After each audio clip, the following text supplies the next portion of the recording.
19-year-old who lives in a medieval Italian castle is complaining about it. It's not so glamorous, everyone. I mean, you might be having some difficulty paying your mortgage or paying your rent. You might be worried about ending up out on the streets. But this 19-year-old thinks that the castle is just too big. It's just too big. So this is 19-year-old Ludovica Sannazzaro, which by the way is a great name. Awesome. She and her family live in this castle. It's a 12th century Italian castle that's been passed down through her family for 28 generations. Whoa. So it has 107,000, a little more than 107,000 square feet with a giant garden, 45 rooms, 15 bedrooms, and obviously invaluable historical archives dating back to 1163, which to be quite honest with you is the most fascinating part about this entire story and living in that castle. Like the history of it is just incredible. So with that said, the family lives in this castle full time. It also doubles as a bed and breakfast, which makes a lot of sense because it's got 45 rooms. I mean, how big is your family gonna be? Here's a glimpse at what this castle looks like. This is, obviously you see the history of it, you see the inside.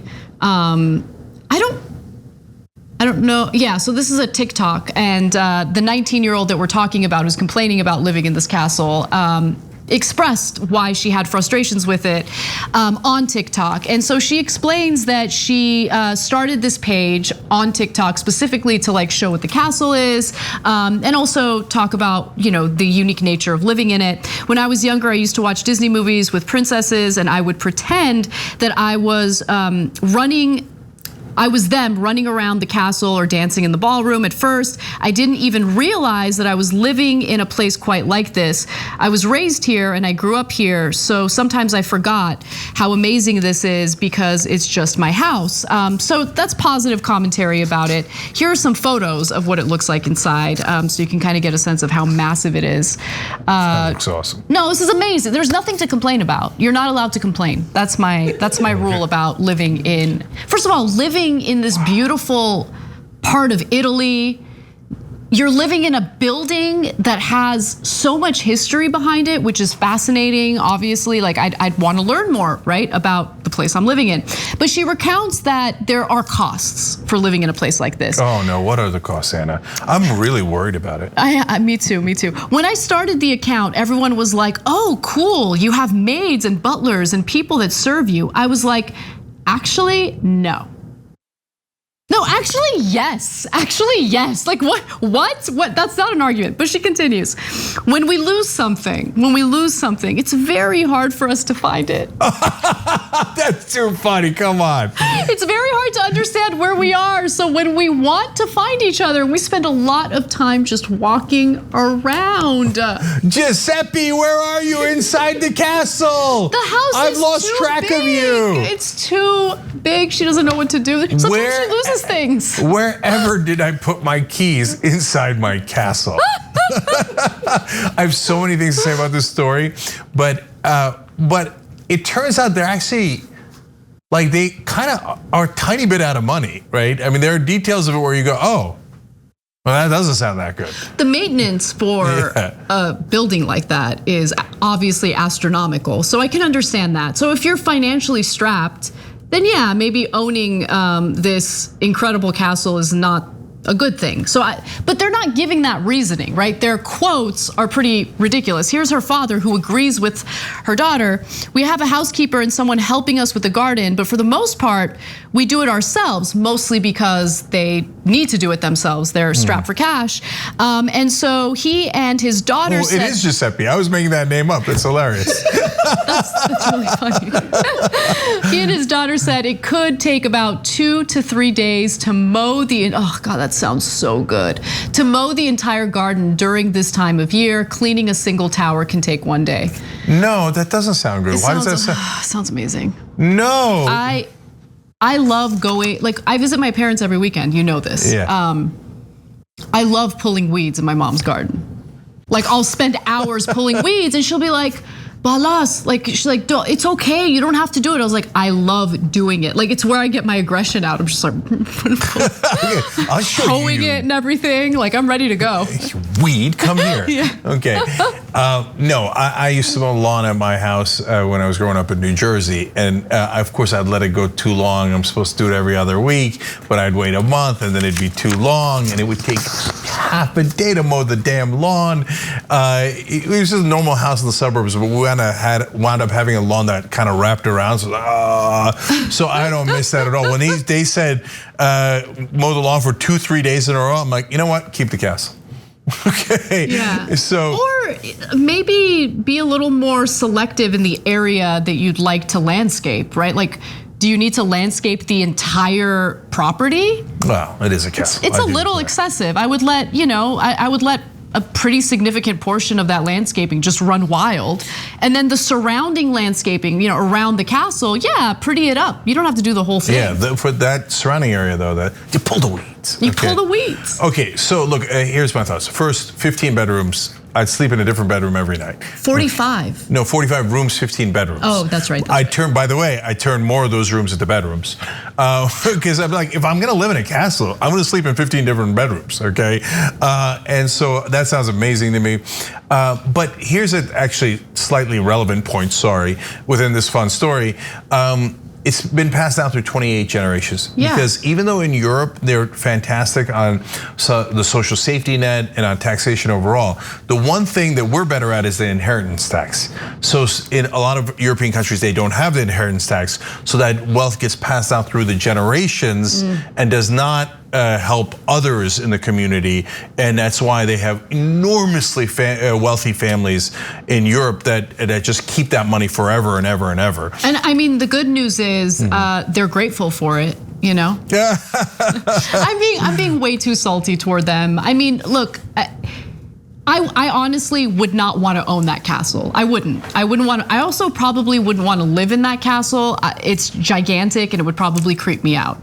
Having a nice, comfortable home, of course, is appealing. This is a lot. And there seems to be like a rule when it comes to historical buildings, medieval castles.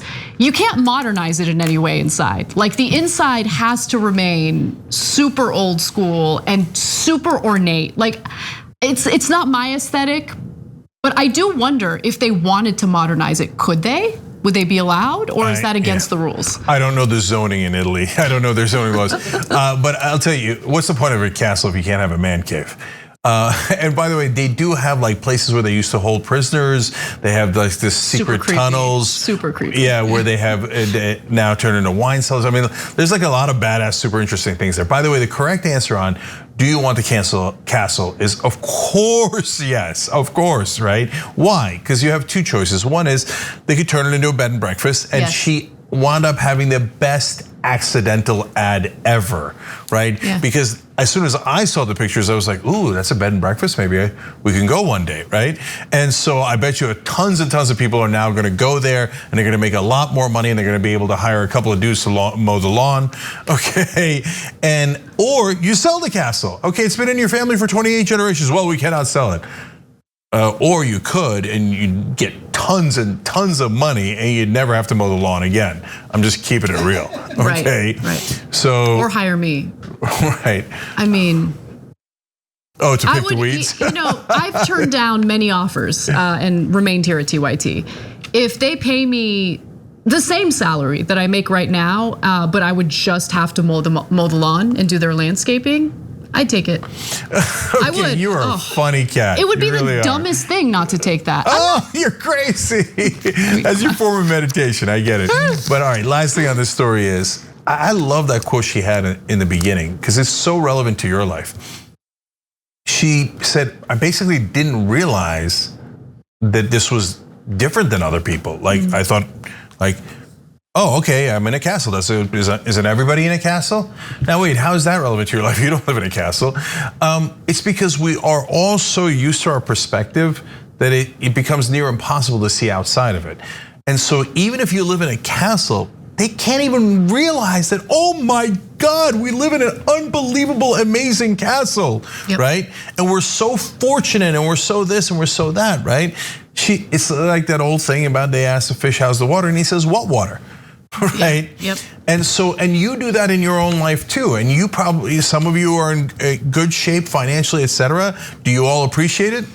Probably not, right? No, but more importantly, I think the more important point is we have far more representation of millionaires in Congress than of average Americans. What I'm trying to say is the majority of our members of Congress are incredibly rich. And so when they get to do insider trading with no consequences and literally beat the stock market over and over again in terms of interest that they're able to make or money they're able to make, do you think they're really going to understand the problems or the economic anxieties that ordinary Americans are facing? Of course not.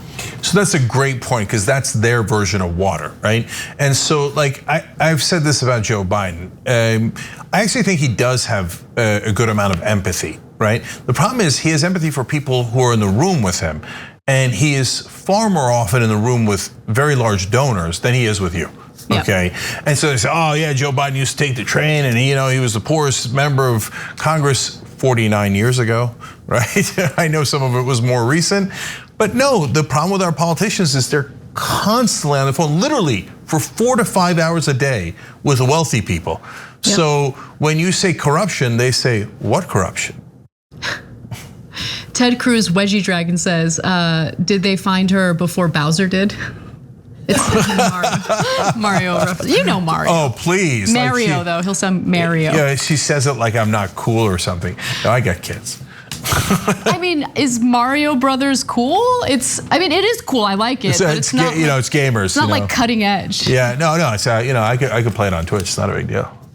On what? Twitch. Oh, Twitch. Because I'm a bit of a gamer. Yeah. Did I play Madden football with my son yesterday? I guess. That actually is very cute. Thanks for watching The Young Turks. Really appreciate it. Another way to show support is through YouTube memberships.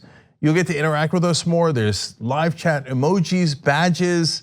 You've got emojis of me, Anna, John, JR. So those are super fun. But you also get playback of our exclusive member-only shows and specials right after they air. So all of that, all you gotta do is click that join button right underneath the video. Thank you.